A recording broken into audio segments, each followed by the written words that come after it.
Konsep awalnya bagaimana menyikapi ujian dalam kehidupan. Itu dulu. Nanti baru ke detil apakah seperti Nabi Ayub atau Zakaria itu kan pertanyaannya. Al-Baqarah ayat 155 sampai 157 Allah sampaikan gini. Walanabluwannakum bisyai'. Di situ pakai la sebagai taukid. Lalu pakai nunnya ta'zim. Tadi kita bahas waktu subuh. Demi keagunganku, aku membuat hukum dalam kehidupan. Setiap hambaku yang ingin sukses, dia mesti mengeksplor kemampuannya meraih kesuksesan itu dengan melewati tahapan-tahapan kehidupan. Itu yang kita sebut ujian. Sebab kalau tidak diuji, tidak mungkin kita bisa meraih apa yang kita harapkan. Anak-anak mau jalan kan latihan dulu. Mau bicara latihan dulu. Anak sekolah lulus latihan dulu. Itu hukum kehidupan. Dengan berlatih itu semua potensi di diri kita hidup. Itulah adilnya Allah. Kalau nggak dibegitukan, ini nggak kuat nih. Kaki nggak kuat jalan. Tangan nggak berfungsi. Otak nggak berfungsi. Dibuat sistem kehidupan kita itu berjalan. Lewat apa? Ujian. Jadi sebetulnya ujian-ujian yang kita hadapi itu satu secara fitrah Allah siapkan untuk memperkuat diri kita dan sistem bagian tubuh kita. Satu itu. Yang kedua, ujian hidup itu sebetulnya mengantarkan kepada setiap harapan dan kesuksesan yang ingin kita raih. Jadi kalau kita berdoa nih ya, Allah kasih hukum gini. Ya Allah, saya pengen lulus ke kampus A. Bagaimana jalan ke sana? Nah, itu sistemnya ada ujian khusus tuh. Ini yang dipelajari. Kamu tingkatkan belajarnya begini, ya, spend waktunya seperti ini, atur waktunya begini, yang dipelajari begini, mekanismenya diberikan instrumennya kepada kita. Otaknya dikasih, jalannya dikasih, pikirannya dikasih, hidup semua itu. Jadi kalau cuman pengen lulus tapi nggak ikut sistem ini nggak akan masuk. Saya ya? Nanti sama semuanya. Yang pengen pintar ada jalannya, yang pengen kerja ada, yang pengen sukses ada, dibuat sistem seperti itu sehingga sibgoh kehidupan dunia kita untuk tatanan kehidupan ini semua hidup. Ya, ide muncul, pembangunan muncul, kreativitas muncul. Maka Allah sampaikan, walanabluwannakum bisyai'. Semua orang yang hidup, yang ingin mengharapkan sukses, ingin berhasil, pasti akan melampaui dan melewati ujian-ujian dalam kehidupan. Contohnya apa? Kegelisahan. Ju', rasa lapar. Bisa diartikan aset yang berkurang. Ya, naik turun dalam kehidupan. Kemudian naqsi minan amwal, yang tadinya naik, matang, turun. Ya, itu diuji itu supaya apa? Ada dua tuh. Ya, satu supaya kemampuan potensi kita itu hidup lagi. Kalau nggak gitu nggak keluar ide-ide kita itu. Nggak keluar kemampuan kita. Makanya uniknya perusahaan-perusahaan hebat kadang-kadang bikin studi, bikin masalah. Coba cari perusahaan besar itu. Kadang-kadang bikin masalah dulu nyelesain sendiri. Supaya apa? Muncul ide baru. Nah, Allah sudah bikin fitrah dalam hidup. Diciptakan itu supaya semua potensi kita keluar. Yang kedua, sebetulnya jawaban dari doa kita. Gak ada satupun ujian kecuali sesuai dengan permintaan kita. Itu adilnya Allah. La yukallifullahu nafsan illa usaha. Allah gak mungkin nguji kecuali sesuai kemampuan yang jadi kebutuhan kita. Apa butuhnya, apa pengennya, sesuai sifat ujiannya. Jadi kalau Anda sekarang mengalami masalah, sebetulnya masalah itu disiapkan oleh Allah untuk mewujudkan doa-doa kita. Harapannya pengen apa, ini ujiannya. Dan kita mampu melakukan itu. Ya, makanya tadi di surat Al-Insyirah waktu subuh kita bahas itu harus optimis. Begitu diuji, yakin saya bisa. Karena nggak mungkin Allah titipkan kalau tidak mampu menjalaninya. Jadi jangan pernah kita mencela satu persoalan hidup yang diujikan. Karena sesungguhnya ujian itu hasil dari permintaan kita sendiri.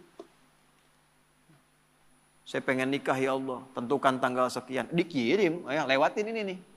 Ya, nah ujian yang diberikan kepada Razik itu tidak akan diberikan kepada Fauzi. Gak akan sama ujiannya. Yang satu pengen lulus ujian, kampus pengen cepat wisuda. Yang satu pengen wisuda anak orang. Ya kan? Nah itu ujiannya beda. Gak akan sama. Masalahnya pun beda. Jadi ketika melewati masalah itu sebetulnya ingin mengabulkan doa yang diminta. Nah, jadi jangan pernah menyalahkan masalah. Gara-gara ini nih saya begini. Tidak, nanti hikmahnya datang belakangan. Nah ilmu hikmah itu mahal. Hikmah itu tingkat ilmu tertinggi. Kalau belum paham, yakini dulu, lewatin dulu, baru nanti hikmah datang belakangan. Nah sekarang baru kita masuk mas. Sebelum ke Nabi Zakaria dan Nabi Ayub tadi, bagaimana menyelesaikannya? Ya, Allah kasih contoh dulu, nanti kamu kegelisahan pasti ada. Ya, lapar itu ada, gitu kan? Kemudian ujian berkurang harta, kadang naik kadang turun ada gitu. Dikurangin dulu nih supaya kreativitas muncul, nanti diakumulasikan lagi. Ya, kalau nggak begitu nggak akan kreatif. Wal anfus sakit, capek, lelah, ada tetangga, kerabat meninggal, keluarga dan sebagainya, supaya belajar dari kebaikan dia. Ya, selalu ada hikmah. Nah, ujungnya apa? Ada wat samarat. Nah, ini kurang tepat menurut saya diartikan di terjemahan. Wat samarat diartikan dan bebuahan. Kalau begitu sifat keadilan Allah kurang sempurna, naudzubillah. Karena yang diuji tukang buah saja. Tukang sayur enggak, tukang boneka enggak gitu kan. Nah, samarat di situ pakai ilmu balaghah bacanya, pakai kinayah. Kalau kita nanam sesuatu kan yang pengen buahnya. Tapi kan tanam dari benih, tumbuh, dirawat. Begitu besoknya mau panen, mangga, malam-malam diambil orang. Anda ikut tender, sudah memenuhi kualifikasi, begitu mau dihasilkan, diserobot orang. Ada ya? Wabasyiris sabirin. Nah, konsep umumnya Allah sampaikan, berbahagialah orang yang sabar. Itu konsep umum. Jadi kalau sedang menerima persoalan, dihadapi, terima dulu dengan sabar. Sabar itu apa? Bukan diam. Teruskan. Ya.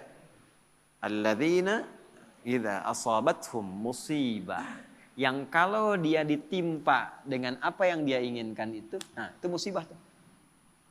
Ya, musibah. Saya pengen pesantren dikasih sama Allah, ini musibah. Jadi musibah itu nggak harus selalu buruk, tidak. Baik. Anda pun datang ke sini bagi saya musibah. Ya, sebaliknya saya ada di sini musibah bagi Anda. Jadi sesuatu yang dialami musibah itu. Kalau mengalami apapun, dia langsung punya keyakinan, inna lillahi wa inna ilaihi rajiun. Yang dititipkan Allah kok, pasti Allah ngasih solusi juga. Semua milik Allah, apa yang nggak mungkin bagi Allah. Nah itu. Cuman kesalahannya orang sekarang itu dilekatkan dengan kematian saja. Semua punya Allah dan akan kembali kepada Allah. Ya kita juga punya Allah. Gitu? Pekerjaan kita punya Allah. Masalah Allah yang kasih untuk mewujudkan kita. Solusinya punya Allah. Maka yang dibangun oleh Allah pertama kali kesadaran paripurna kita. Kalau sedang diuji, ingat kepada yang uji. Apa tujuannya diuji? Belajar dulu fikihnya. Supaya siap dengan itu. Nah sekarang banyak orang ingin meraih hasil tanpa melewati ujian. Gitu. Coba yang mau nikah ini. Kan? Pengen nikahnya aja tapi belum belajar fikih nikah. Padahal Quran lengkap itu. Sebelum menikah pelajari tugas suami ini, tugas istri ini. Nanti akan ada masalah antara istri dengan suami. Masalahnya begini, begini, begini. Nanti akan ada masalah antara menantu dengan mertua. Masalahnya begini, begini, begini. Kalau kamu nanti mengalami itu solusinya begini, begini, begini. Sekarang jarang dipelajari. Pengennya cepat nikah aja. Tanggal tentukan, ini tentukan. Pelajaran belum ada. Dulu orang tua kita, kenapa ketawa? Dulu orang tua kita itu begitu kemudian mengkhitbah, dipacari, dikasih daun pacar yang perempuan. Lalu diajari rumah tangga 40 hari. Yang laki-laki belajar untuk memaksimalkan nafkah. Nah dalam masa menunggu itu disebut pacaran. Belajar fikihnya begini, ininya begini. Makanya dulu tuh banyak sekali pernikahan-pernikahan yang abadi dan langgeng. Kenapa? Karena fikihnya dipakai. Sama babnya kerja tapi tidak belajar tentang fikih kerja.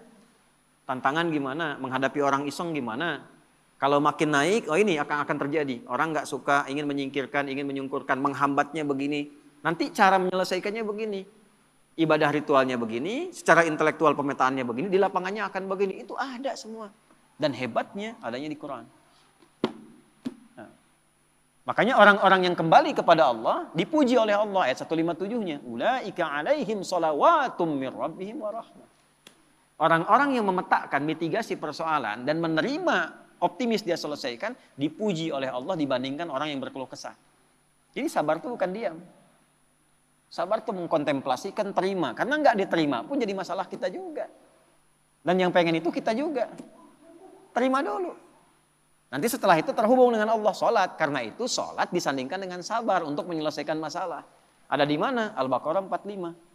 Ya, wasta'inu bisabri wassalah. Kalau engkau punya masalah, terima dulu. Bukan cuma engkau, yang lain juga punya masalah. Kan engkau juga yang minta. Nanti bawa solusinya lewat sholat, minta sama Allah petunjuk. Kalau belum yakin di soal imannya, Al-Baqarah 153. Ya ayyuhalladzina amanu sta'inu bisabri wassalah. Katanya engkau yakin dengan saya. Engkau yakin percaya kepada saya. Saya kasih kok nggak yakin juga. Di mana imanmu kata Allah? Nah, setelah itu dikasih rincian jenis persoalannya. Ini orang-orang dulu yang punya masalah. Kamu pernah sakit? Aku ujikan kepada Ayub. Kamu pernah punya persoalan di rumah tangga tentang keturunan? Aku ujikan di Zakaria. Muncullah pertanyaan Anda tadi, apakah harus seperti Nabi Ayub atau seperti Nabi Zakaria? Balik ditanyakan sifat masalahnya apa. Karena Allah turunkan kisah-kisah itu untuk memberikan detil kepada Nabi Muhammad. Kalau sakit ringan Muhammad SAW. Lagi kerja sakit diuji nih. Capek, batuk, pilek, apa. Nih Nabi Ibrahim pernah begitu. Kalau lagi berangkat dakwah, capek, lelah. Bukan cuma kamu yang lelah Muhammad. Ibrahim dulu lelah juga. Turunlah Quran surah misalnya ke-26 ayat 80. Wa idza maridtu fahuwa yashfin. Kalau saya sedang tugas pegal-pegal dikit pasti Allah sembuhkan. Sambil dipegang. Kalau lagi dakwah suara hilang, ya wa idza maridtu fahuwa yashfin sambil dipegang. Kalau sakit pasti disembuhkan. Yang nugaskan Allah, yang ngasih jalan Allah, yang nguji Allah, pasti yang ngasih solusi Allah. Pernah nggak begitu? Ya. Capek nih, oh nggak jamaah nggak jadi. Capek nih, kajian batal. Capek nih, baru mendung dikit, padahal belum tentu hujan. Yang dipasang malah status. Jakarta macet, ya. Berangkat enggak, padahal belum tentu ketika dia jalan itu macet. Nah ini satu mas. Nah kalau sakitnya demikian parah, sampai diuji dengan yang luar biasa, Allah kirimkan kisah. Wa ayyuba idna da rabbahu anni masani yadurru wa anta arhamur rahimin. Ayub itu satu kaya, kedua sukses, ketiga soleh, ideal sekali. Kaya, istri cantik, anak 12. Aset banyak. Asetnya banyak. Kebun, termasuk paling kaya. Soleh. Berbaginya, nabi lagi. Setan mengajukan permintaan kepada Allah untuk menguji Ayub ini, menggoda Ayub dengan 3 sifatnya sekaligus. Menghilangkan kekayaannya, menghilangkan keturunannya, menghambat kesolehannya. Tapi diizinkan oleh Allah untuk memberikan satu hikmah dan petunjuk kepada umat di masa depan. Kalau diuji dengan yang seperti ini, zikirnya begini. Pertama, minta kepada Allah supaya semua aset kekayaannya habis dalam sehari. Maka dalam sehari ternaknya mati semua, kebunnya kebakar semua habis. Dalam sehari. Setan melakukan itu, menduga Ayub akan putus asa, mengeluh kepada Allah. Yang terjadi justru ibadahnya naik 2 kali lipat. Nggak komen tentang aset itu. Alhamdulillah engkau yang titipkan, kau yang ambil, selesai itu. Sehingga jadi rumus. Ya, jadi rumus tuh. Nih rumus Ayub tuh begini. Contoh nih ya. Ini sendal di depan nih. Itu titipan dari Allah bukan? Kalau titipan yang punya siapa? Allah. Nitip nih, kalau nitip diklaim sama yang dititipi, benar nggak? Tidak kan? Ya kan? Kalau yang dititipi berarti kan akan mengembalikan kan? Nah, kalau dikembalikan dalam keadaan rusak, seneng nggak yang nitipkan? Tidak. Saya nitipkan untuk dipakai pada yang baik, dipakai untuk nyuri, seneng nggak? Tidak. Begitu dititipkan dan berhasil mengolah itu, diambil sama yang menitipkan, alhamdulillah. Ya Allah, engkau titipkan kebun, aku sudah pakai sesuai dengan apa yang engkau perintahkan. Aku rawat, aku tanam, aku bagi, aku share, aku sedekah. Sekarang kau ambil lagi, alhamdulillah sukses saya menjaga titipan. Dan Allah mengatakan kalau sukses aku ganti lebih di akhirat. Jadi milik kamu, lebih indah lagi. Jadi Nabi Ayub tuh melihat sesuatu itu titipan Allah saja. Kalau hilang, alhamdulillah cari dulu. Kalau nggak ketemu, alhamdulillah tugas selesai. Titipan selesai. Yang penting hisabnya ringan. Itu Ayub. Malah nambah soleh. Ya. Nah, bisa nggak itu kita bawa dalam kehidupan sehari-hari? Ya, makanya kata Nabi, ajaban li amril mu'min, orang beriman tuh sempurna mengagumkan perkaranya. Kalau dapat kesuksesan dia bersyukur, jadi nggak berlebihan. Allah juga yang nitipkan kok. Kalau diuji dengan persoalan dia bersabar, yang punya Allah juga kok. Gitu. Jadi sama aja antara ada dengan tiada, sama aja. Dinikmati aja. Nah, dalam menjalani itu butuh penyesuaian. Disitulah ada pahala. Ya. Kalau nggak ada ujian nggak ada pahala. Nggak ada pahala. Nggak tahu caranya kita berdoa, berkeluh kesah, minta dan sebagainya. Jadi saya kembali kepada awal ketika Anda bertanya tentang sikap Nabi Ayub. Secara konseptual dari Al-Quran yang pertama kali adalah satu. Jika dihadapkan pada ujian kekayaan, ini yang harus dilakukan. Kalau jatuh pun begini caranya. Kalau sedang maju di atas bersyukur. Jangan terlalu angkuh, jangan sombong dan sebagainya. Karena kapan-kapan Allah bisa ambil, itu loh hikmahnya. Kalau diambil pun jangan banyak disesali. Toh yang punya bukan kita kok. Ya, belajar sama tukang parkir. Datang mobil beda-beda biasa aja. Ya, nggak ada tukang parkir begitu Alphard pergi langsung marah katanya, woi ngapain diambil? Nggak ada, biasa aja. Gitu. Nggak ada bangga sampai selfie dengan mobil orang gitu, biasa aja. Dapat titipan begitu waktunya diambil pulang selesai. Itu problemnya kadang-kadang, nah ngajinya nggak sampai ke situ. Fikih syukurnya banyak, fikih sabarnya nggak dipelajari. Itu satu. Yang kedua, begitu naik meningkat, ya Allah minta anaknya meninggal dalam sehari semua. Diuji meninggal semua sehari Pak, 12 sih. Dikira akan down, ternyata naik 2 kali lipat, berarti udah 4 kali lipat dari sebelumnya. Tinggal yang terakhir, ya Allah kok masih naik nih, bikin sakit ya Allah. Saya minta ngajukan yang terakhir sakit. Yang sakitnya tidak pernah dialami oleh orang sebelumnya, gak akan dirasakan oleh orang setelahnya. Ya. Istrinya datang mengatakan, Pak, kenapa nggak memohon pada Allah sembuh? Ditanya balik, kita itu senang, sehat, syukur berapa lama? Dijawab kurang lebih 20 tahun. Ada riwayat mengatakan 70 tahun. Sekarang diuji dengan hilang ini, ujian sabar dan saya sakit berapa lama? Ada riwayat mengatakan 7 tahun, ada riwayat mengatakan ya, sekian belas tahun. Kata Ayub begini, nanti aja kalau ujian sabarnya sudah sama dengan ujian syukur, baru saya minta sama Allah. Malu, dikasih 20 tahun senang, kaya, baik, kan? Tapi baru dikasih masih 15 tahun, 7 tahun dalam riwayat sebagian mengatakan, baru dikasih segini kita sudah mengeluh. Entar aja kalau sabarnya udah sama dengan syukur sehingga seimbang. Tapi ketika sakitnya sudah mengganggu beliau untuk melaksanakan rutinitas ibadahnya. Tadinya masih bisa bangun, sekarang sakitnya sudah nggak bisa menahan berdirinya. Sholatnya sudah susah dan sebagainya. Baru Ayub minta kepada Allah. Dibukalah dengan fathah, bukan dengan dhammah. Kita tahu yang ngaji nahwu, setiap kalimat dalam bahasa Arab digunakan dhammah di awalnya, namanya mubtada. Tapi khusus ayat ini pakai fathah. Wa ayyuba, bukan wa ayyubu. Fathah itu membuka sesuatu sebagai inspirasi. Wa ayyuba. Dan aku buka kisah Ayub sebagai inspirasi untukmu. Kalau engkau mengalami persoalan yang sama, lakukan seperti Ayub menjalaninya. Idznada rabbahu anni masani yadurru wa anta arhamur rahimin. Ketika Ayub bermohon kepada Allah kesembuhan untuk ibadahnya, bukan sekadar sembuhnya. Anda sakit berobat ke dokter. Pengen sembuh atau pengen dekat sama Allah? Beda tuh. Ya, saya sakit nih, diberi sakit oleh Allah nih, minta sembuh. Semua orang minta sembuh yang sakit. Tapi jarang ada yang minta sembuh untuk meningkatkan ibadahnya kepada Allah. Ya Allah, saya pengen sehat supaya tahajud. Ya Allah, saya pengen sehat supaya pengen baca Al-Quran. Tarik ke situ. Nah, ketika ditarik ke aspek ibadah, apa yang terjadi? Ya. Dan kalimatnya indah. Wa anta arhamur rahimin, ya Allah. Aku pengen meningkatkan ibadah kepadamu, tapi penyakit ini menghambat, sedangkan kau yang paling sayang kepadaku. Kalau dengan yang paling sayang tidak mengabulkan, kepada siapa lagi aku mesti minta? Itu pakai fa, subuh tadi kita belajar. Fastajabna, nggak pakai jeda, langsung dijawab. Fastajabna lahu. Kami langsung jawab. Fakashafna ma bihi min dur. Yang hilang-hilang, yang terasa sakit, habis semua, diselesaikan. Yang paling menarik, wa atainahu wa ahlahu mithlahum ma'ahu. Kami balikan lagi keluarga yang tadinya hilang. Tadi kan 12 anak itu meninggal dalam sehari kan? Tiba-tiba begitu sembuh, berhubungan lagi dengan istrinya hamil lagi, begitu hamil kembar 12 kali hamil, jadi 24.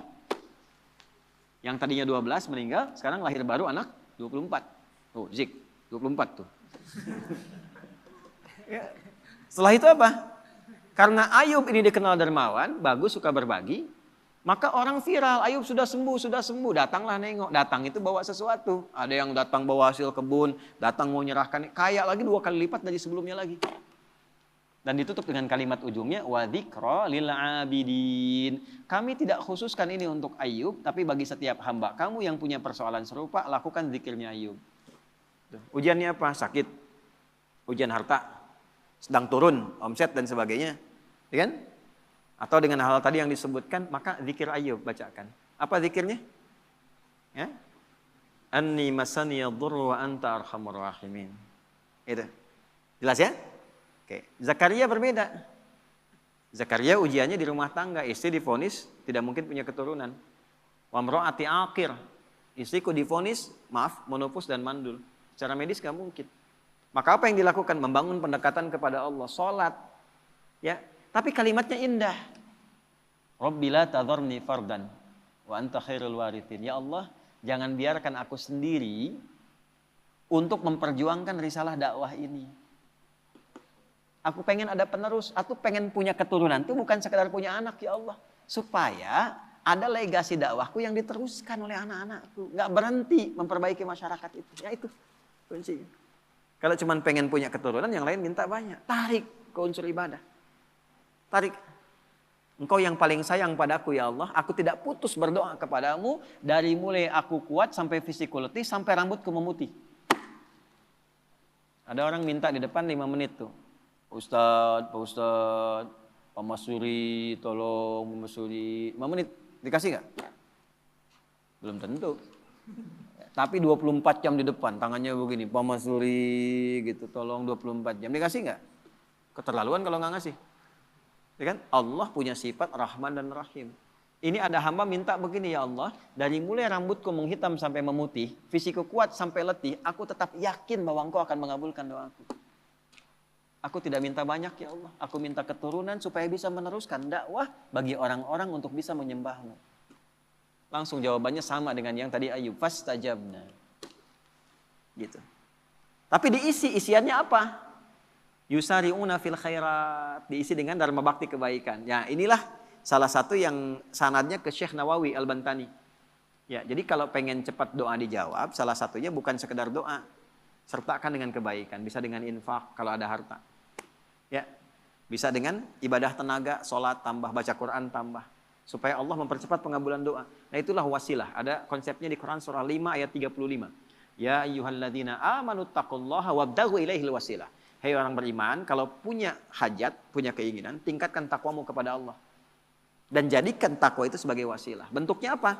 Takwa dengan tenaga, amal solehnya, sholat. Kan nggak bayar sholat. Kan? Takwa dengan harta, infak, sedekah. Cari anak yatim, cari penghafal Quran. Ya, cari janda-janda dan sebagainya misalnya. Yang memang ada tanggungan yang bisa kita bantu. Itu jadikan wasilah untuk minta. Cuma mintanya jangan tarik ke dunia. Pantai. Tarik ke akhirat. Minta sama Allah. Tarik. Gitu. Saya pengen punya ini ya Allah. Supaya saya bisa beramal soleh. Nah itu. Jelas ya? Nah jadi sekarang tinggal pilih mas. Nanti indahnya di Quran itu semuanya ada contoh.